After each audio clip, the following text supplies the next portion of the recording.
anybody have any interesting anecdotes to share? I heard some interesting things along the way, some affirming my theory and others not. Anything interesting come out of the discussion? Excuse me, we don't hear. Oh. Can you switch on? Yep.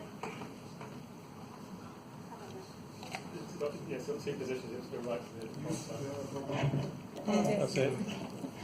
So did you guys think of anything interesting come out of the discussions that you want to share?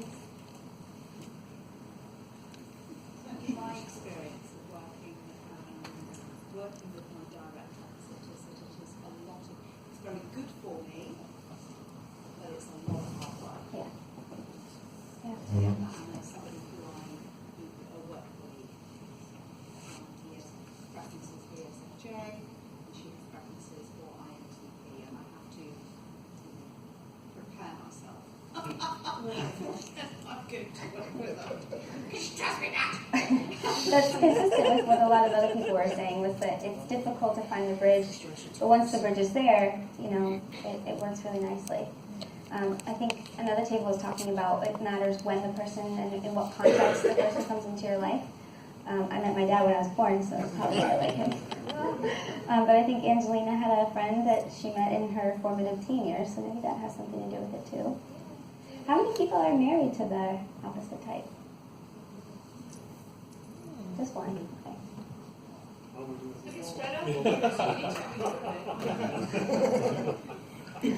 right.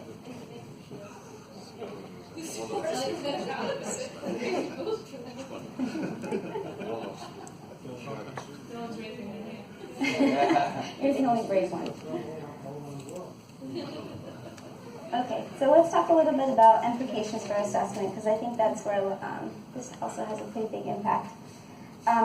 So I think the biggest question for me is just what are the fundamental building blocks for the nomenclature? I think what I'm really comfortable saying is that I'm sure that everything falls under this category, at least as far as their broad two functions.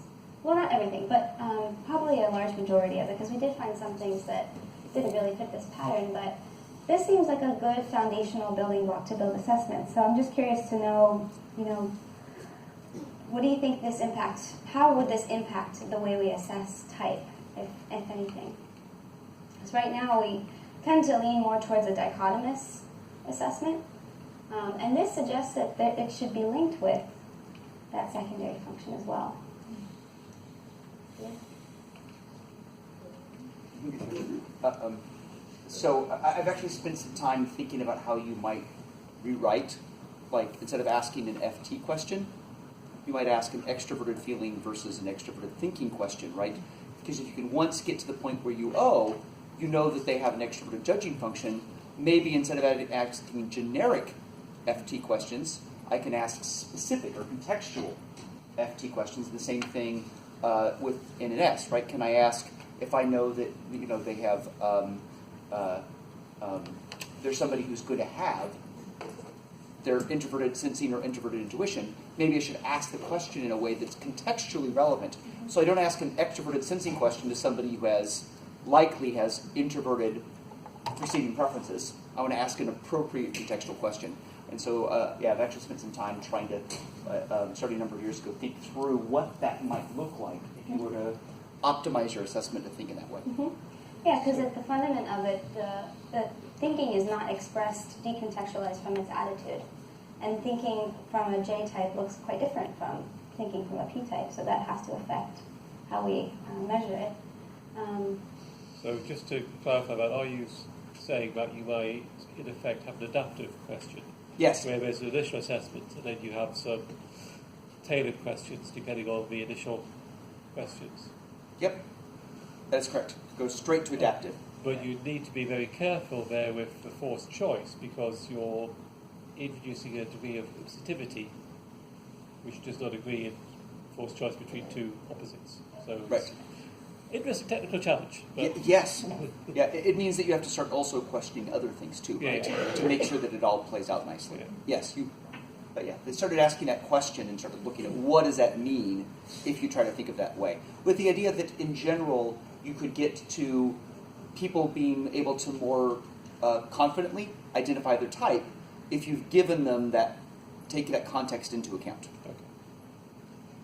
Yeah, and so kind of coming back to the idea of the developmental trajectories, we can nail down 8 definite functions that are, superior, in the superior position, one extroverted, one introverted.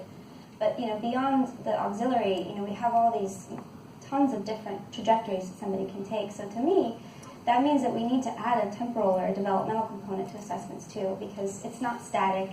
The expression of, the measurement of the function, maybe in some cases yes and no, but the measurement of the function depends kind of on the person's development of the function in some sense. And so there should be a temporal component, I think, in assessments. It's going to look very different for a young ESTP to take the test than it will for a 70-year-old ESTP. Theoretically, at 70, you would probably have developed more of your cognitive function. So I think a developmental aspect to testing is an important idea to consider. What I like about this is it goes back to some of both Jung and Meyer's very fundamental ideas that you need to differentiate. So perceiving and judging, or if you call them processes, you need to have one of these. Exactly. And I like that these data are showing that. And then you need to differentiate those. So I think for young people, sometimes the differentiation within the process, so S from N, T from F, can be very difficult. So try and make it more concrete. Someone who hasn't yet differentiated sensing and intuition may have a great deal of difficulty telling the difference between reality and what they would like reality to be. Because the intuition tells them that this is a possible reality. And since they haven't differentiated them, they tell you things that are in some sense lies, but to them are not, because the possible and the real are still enmeshed for them. Mm-hmm. Yeah, that's an excellent point. It's almost as if the judging function doesn't have something to tether it or contain it or ground it, and it's sort of just kind of willy-nilly. It's like a hammer and everything is a nail. Yeah. That kind of, talking more about development, at least in my practice with my clients, one of the ways that I've approached applying the tricycle model is, when I get sort of let's say an ISFJ who's totally burnt out because they spent their whole life taking care of everybody around them, one thing I help them do is to try to develop some of that introverted feeling. So rather than help them do something completely different, I help rebalance that feeling function a little bit. And then the next thing I would probably do is try to help them develop some extroverted sensing so they have that nicely balanced 2 functions in both directions. In reality, I think, the development of the functions is not so linear, and there's sort of a cycle and a spiral that happens. But generally speaking, I think that's my theory, at least, even though my data doesn't support it. Okay. So some future studies. I think what I want to do is see if the proportions of the profiles have 2 introverted and 2 extroverted functions in the top 4 versus a 3 and 1. My hunch is that attitude has a gravity to it and sort of pulls other functions into its orbit, especially when that dominant function is being used pretty much for everything. But I kind of wanted to see, is attitude balanced across the 4, and what does it look like across different age ranges? And then again, looking back at the demographic makeup of the classes, is one class more heavily female? Is this class lower in age than the other? Are they all in a similar type of profession? That's very important demographic data that helps us contextualize all of these findings. And then, obviously the golden question, longitudinal studies, true type versus reported type. Again, we're only as good as the tools we're using to measure, and I think multiple points of data over time help us understand how this process works, both in how to assess it and also how people develop. But those are sort of my ideas for where I want to go next. Do you guys have any thoughts? I mean, I have a ton of data, and I could spend probably 10 years turning it this way and that way. Do you have, as well as the scores on the functions, do you have 4-letter type? Yes. Is the, it might be worthwhile doing within type norms for functions, seeing what falls out of your analysis then. Say that first. Doing within type, so renorming the T scores to be normed within each type. Oh, okay. And then rerunning the data. Yeah, that's a So great that will give idea. you a standard benchmark for each type of single Yeah, swim. rather than norm to the entire population. Yeah, that's a great idea. So my mind goes to what would happen if we did narrative research on this rather than quantitative. Yeah. Actually, knowing that we've got people with best fit type, and then tracking what critical incidents in their lives triggered development of different functions or whatever became, I'm making this up, which is always harder than an INFJ to just speculate, but figuring out the questions that would get at when the functions actually develop and how and why there might be differences within type. Yeah. Do you guys have any other questions about how to apply this data or what it might mean for your practice, and or maybe share anecdotes about how you can see it applied? I think it makes it easier to just have an open dialogue when somebody's like, well, you know what, I feel like this is my type, but for some reason I, feel strongly pulled to this particular function for whatever reasons. Like that doesn't feel hard for me, or I feel like I can do this. And if you only look at it just the traditional whole type, you might be tempted to walk away from that. But it potentially encourages us to have a more open dialogue. Oh, well, let's talk about why for you, kind of back to that narrative discussion, Jane, you were talking about, like, oh, well, why is that function, rather than kind of, well, that doesn't fit your whole type, so let's not talk about that. Yeah, that's a great point. I'm glad you brought that up. That's actually one of my biggest takeaways from this research, is that we should avoid being indoctrinated by our model, right? We should think critically about how to use it and apply it, and I think this data really speaks to the nuance that exists. And maybe a model doesn't necessarily need to capture because it's too much specificity, but it's still there. And people are individuals and unique, and I think this data really encourages us to think in a more broad way about type. It would be interesting to see, say, the standard BB8 functions in their list, and alongside yours, your two, and how they compare. And some thoughts about what implications that has for archetypes. Is the trickster no longer Is what we thought what it thought? Well, I think the main point of John's model is it's not a quantitative model. Even though you make it into a stack, which seems to give it a hierarchy, he very explicitly says it's qualitative. He said we've all got all 8 functions, but we experience each one in a different way, qualitatively. We express it emotionally, feel it in a different way, and it comes out with a different character. And that's the point. It's not about ranking them and saying this one's bigger or stronger than the other one. It's very much about getting into the personal self-experience of the person, which is different to objective empirical science. And I think you need both of those sides to actually work very strongly towards a way of combining their efforts. And so you're saying with BB's model, it's less about what actual function gets placed in the different archetypes, and more about the relationship between the archetypes and how they actually function. I mean, he's recognised that in a particular type, there is a certain pattern in which functions are carried by the particular archetypes. But it's not about what's bigger, stronger, more developed, most used. It's not quantitative. So, if I could reframe that, so what you're saying is that, regardless of how developed the trickster function is for a person, right, that whether it's something they've spent a lot of time developing and they use their trickster function very well, right, or it's something that's very undeveloped and they hardly don't use it or use it poorly, right, that the BB model is talking about how it would be used, right? That would talk about, like, oh, that function for that type is going to be expressed as a trickster. Right. Well, this model is talking about, hey, how much access, how often, how frequently do they use it? So they're basically talking different things rather than talking the same thing.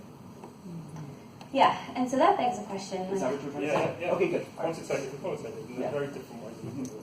And I guess it kind of begs the question, where do you draw the line between assessment and theory? Because if this stuff is saying that maybe the 8 functions that we're overlaying on those archetypes is different than what we have traditionally thought it is, but the theory is taking a more fixed approach, like how do you bridge the gap between those two things?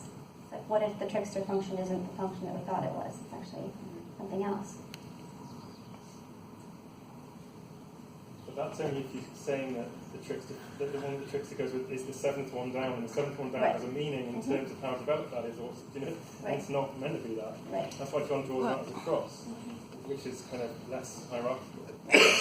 It's fine that it doesn't mean that the seventh is the seventh to develop. I get that, Yeah. but it's still in the seventh position when calling it the trickster function. The trickster's in that That's why the position. stack model is quite misleading, and the cross model is actually more useful, I think. In other words, the mistake is calling on the BB model, calling it the seventh position.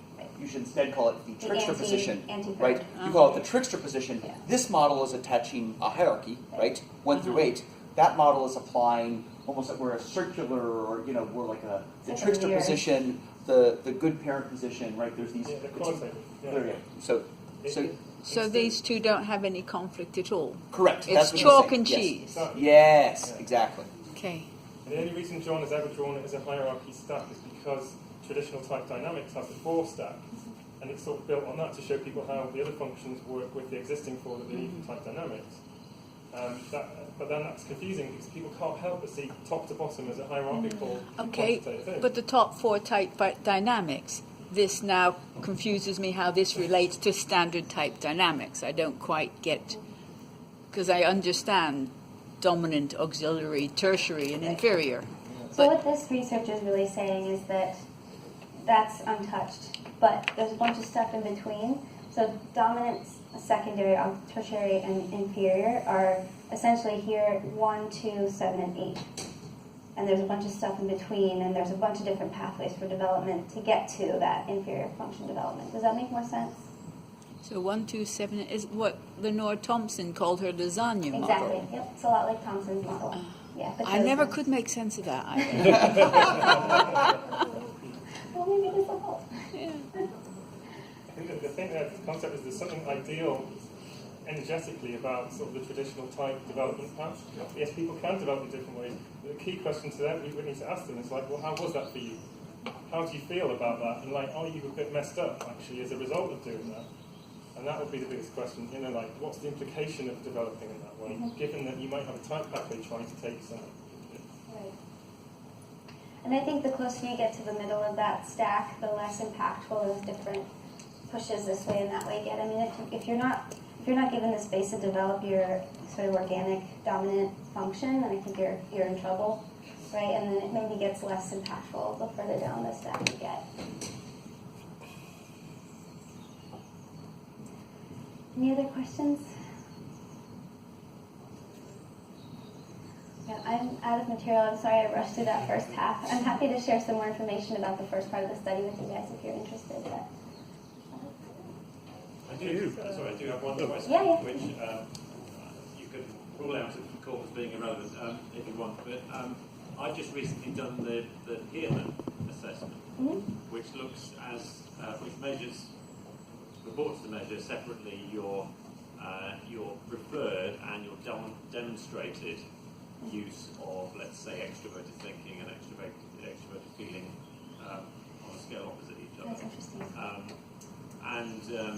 And for me, personally, in terms of my own report, it was extremely helpful because it illustrated how I had a preference in one place, but I was being drawn into the opposite kind of behaviour for various very explicable reasons because of work and personal stuff. Sure.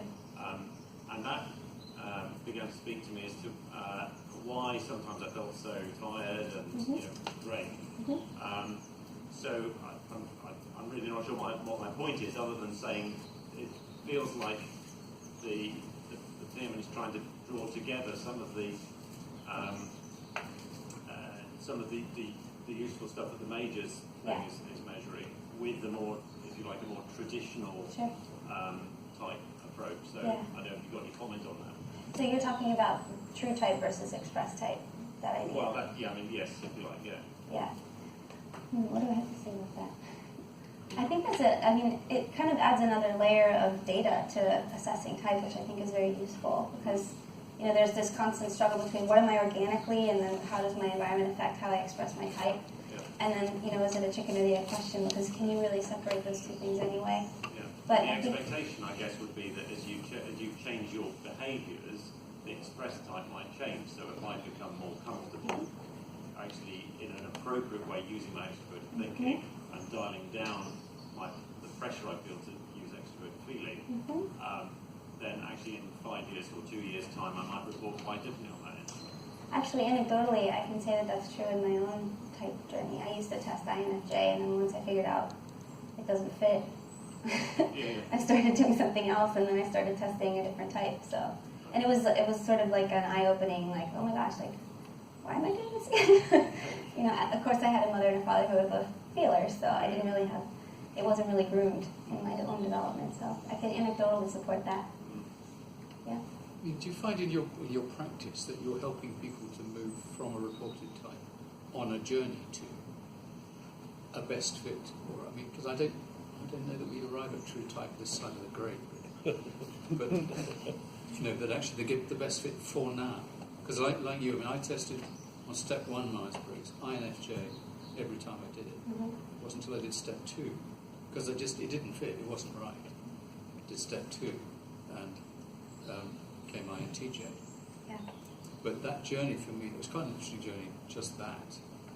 But to then look at the progression as I got older and working out how we, certainly the archetype discussion about this morning, how you actually begin to work with the stuff that you haven't really dealt with before. Yeah. I mean, do you find in your counselling practice that you're helping people make that journey? So in my counseling, I don't overtly use type. I sort of use it to inform my thinking. Okay. So I'm not generally talking about type with my clients, but I'm thinking about it all the time. See, a lot of the people I get are NFJ who come into therapy to see me, and I'm qualitatively typing people, so that's the caveat. But by the time they're in my office, they're between the ages of 26 and 32, and you know they're in a phase of life transition, and they're having a hard time, you know, learning to do something new, because they're making a transition and they can't use the things that they've been using to get by, right? So this is where my generation gets stuck. And so a lot of it is just about developing introverted feeling and helping them figure out, you know, what are my values, how do I want to live, what's important to me. I've been living my life calibrating myself to everything around me, and I'm lost and I don't know what to do. So I kind of just stay with the top 2 and work on both attitudes of that. For whatever reason, it just seems like that's where the need is for them. And actually, one of the things that I've started doing is helping people. So like when people come in with anxiety, it's almost like introverted intuition run amok. And so one of the ways that I help, it's kind of an in-the-moment tool. It's not a long-term strategy. But to help them ground in the moment, I help them do like extroverted sensing, which is like mindfulness and, you know, being kind of getting out of up here and getting into right here. So like breathing, or, you know, drinking hot tea, or going for a walk, or doing something sensory or bodily oriented to help unlock them from that kind of tail chasing that they get stuck in. So I've been starting to use that as a strategy for helping them to learn to use the inferior function well, which is where the idea for channeling your opposite type to develop your inferior function came from. Thank you. If there aren't any other questions, maybe you'd want to show us a couple of, you think, the most informative or interesting slides from your Miami presentation. Oh, yeah. One that has data Yeah. on it. For the people that haven't seen that. Sure.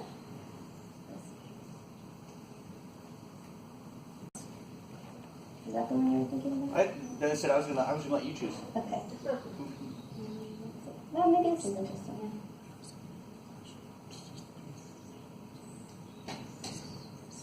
Yeah, so this was the profiles that I found for, this is the subgroup, so extroverted sensation, and then that's the altogether big sample, the PTE. And so here's an example of the tripod with 3 discrete functions. And here's an example with the dominant in both attitudes and the auxiliary. And then another one of the sort of classic. So a lot of them were the same kind of sandwich situation where they had one dominant and either the auxiliary both functions or the opposite of the dominant in the top 3. And here's an example of one of the classes that didn't have an opposing inferior function, which was smaller but still significant. So the bottom one is just all extroverted sensing variations. Okay. Yep. Anything interesting you guys notice about this? Does it change the way you think about type development at all? I mean, in terms of what's after your auxiliary, where do you go? I used to think you go to the tertiary or the inferior, so this kind of changed my perspective on things.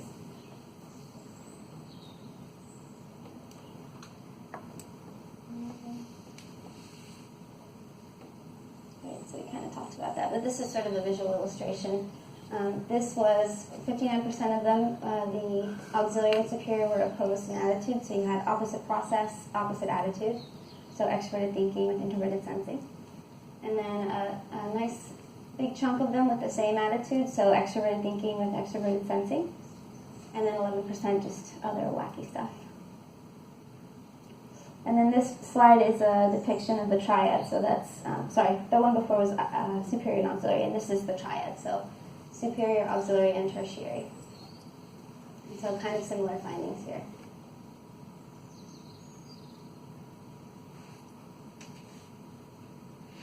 I think you had a slide that validated some of the work that Margaret and Gary Hartzler had done about how that if you're extroverted as your dominant function, you tend to develop all the extroverted functions some. And if you're introverted, and I think there was one or two, like, I mean, obviously the, I'm trying to remember where that was. Say the first part of that again. Actually, if you go back to your pie graph, the one before that, or that one's probably fine. The one before that, yeah. This one? Yeah. So in other words, so that 30% is people that like they might have been extroverted since seen as the dominant, but with the SDP preferences, Yeah. but instead of being introverted thinking, it was extroverted thinking, right? So you have 30% of the people that they're so extroverted, if you want to think of it that way, that they pull their they're even trying to use their auxiliary function in that same attitude. But Margaret and Gary Hartzler's work had done a bunch of work in the they'd shown that pretty consistently that if you had extroversion as your dominant function, you tended to try to access all of the extroverted functions, right? Not just your dominant. You try to, or if you're introverted, you spent more time kind of touching all of your introverted functions. And so they've done a bunch of qualitative work in that direction. So, and I don't know actually how much. I don't know if somebody else can talk more to their qualitative work, but they did a whole, and that's what they had discovered at a qualitative level across the board. And so this kind of data supports their qualitative discoveries. Yeah, absolutely. It's almost like the extroversion, when it's so heavily extroverted or so heavily introverted, has a gravity that pulls everything into its orbit.